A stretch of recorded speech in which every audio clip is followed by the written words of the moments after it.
My question is really simple. Which of your solutions to climate change disempower you?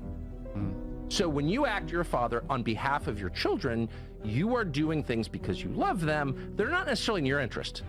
Like, you'd rather go take a sauna or do some yoga or hop on your wife. But no, you have a child with needs, so you love that child, so you do something for that child. That's what it looks like to serve and love someone, is to do something you don't want to do, doesn't help you in any way, but at least potentially helps that other person.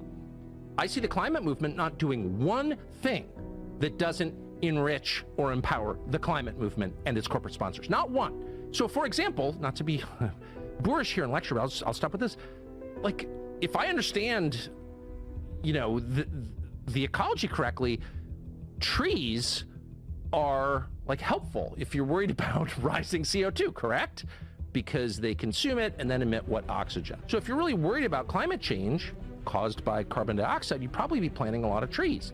I don't see a ton of, and I would be very for that as someone who truly loves trees and spends a lot of time thinking about trees and have a lot of trees and maintain a lot of trees. I love trees almost more than anything. Like, where's the nationwide effort to reforest the United States? I don't see it. Instead, I see a lot of solar panels from China that don't work, that actually wreck the environment, industrial wind farms that wreck where I live. Like, I live near them. I know what they do. They kill all these birds of prey. It's like, and does it especially, and if you'll pardon me, and I don't mean this as criticism of your country, which I love, but I've spent the last week in England, and I've driven all around. It's nice, isn't it? Well, it's beyond belief how pretty it is. But one thing that just I can't get over is the stark change in architecture between 1939, when you all entered the after the invasion of Poland, in 1945, when you, quote, won, okay?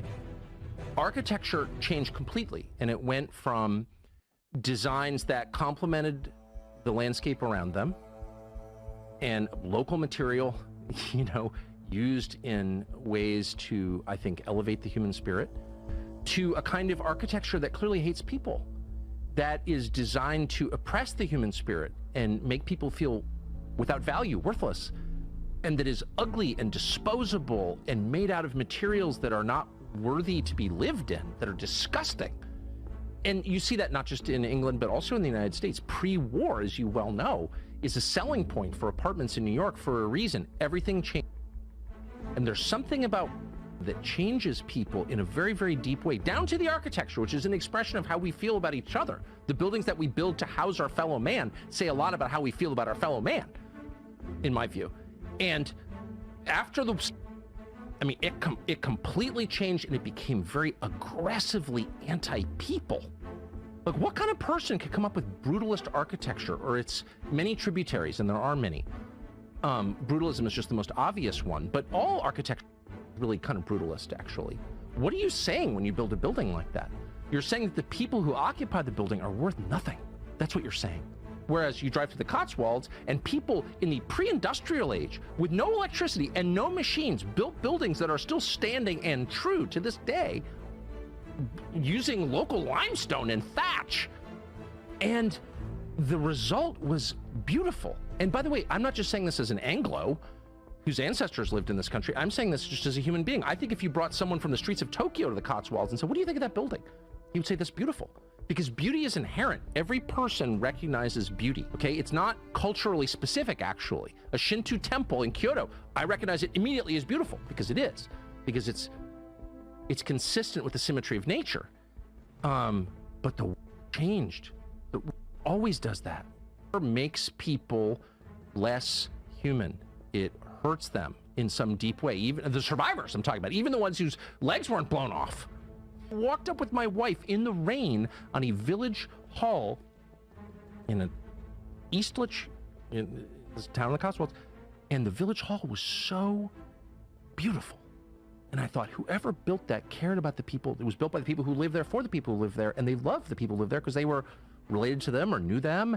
And that hall, I mean, it was built by peasants without machines. I honestly don't know. I will say, you know, my views changed dramatically over the course of 20 years. As I've said many times, I was a kind of half-hearted booster of rock, which is hard to believe. But, you know, that was in 2003.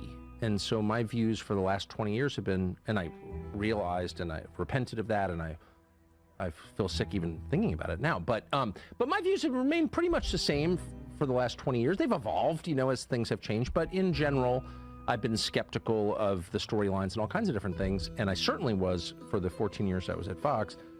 And they were always, they didn't agree with me, of course, I don't think.